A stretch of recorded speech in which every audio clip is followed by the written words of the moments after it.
Hi everyone, we're going to start off the semester by reading and discussing the Odyssey. Homer was a Greek poet, born somewhere, we think, between the 12th and 8th centuries BC. We do not know a lot about Homer, except that he's credited with being the first person to write down epic stories. He's known for the Iliad and the Odyssey, and we are going to be discussing the Odyssey for this class. As I mentioned, we don't know a lot about Homer. Some scholars even doubt that Homer, just one person Homer, even existed.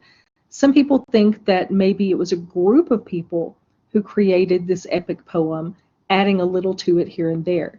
Still another theory is that the Iliad and the Odyssey stories themselves were passed down through the tradition of oral history, and then that Homer was the one person who actually wrote them down to save them and to preserve those stories. Whoever he or they were, the results of these stories was an epic poem.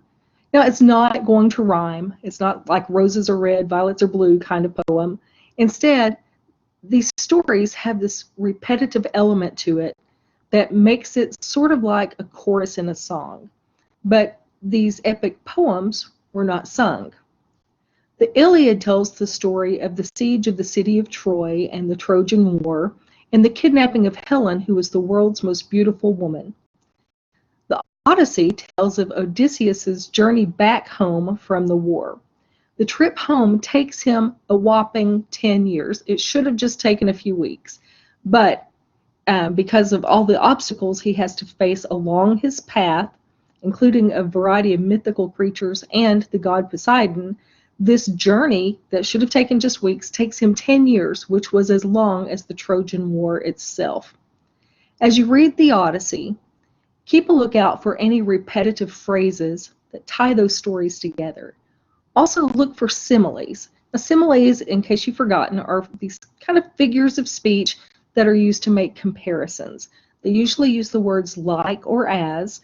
So, for instance, quiet as a mouse is a simile, or strong like a tree, or strong like an ox. While it's obviously a story about Odysseus's journey, there's some other journeys too that you'll learn about along the way. We also, through these journeys, learn a lot about the Greek culture, because each time Odysseus meets a new host, we get an idea of the hospitality that was part of the culture, and it brings that hospitality to the forefront. Be sure to pay attention to how Odysseus is treated by his various hosts. So I hope you enjoyed the Odyssey. We're going to break it up into several weeks so that we're not going to have to read it all this week. But take a look at it. If you have any questions, drop me a course message. Don't forget to post your discussions and replies also.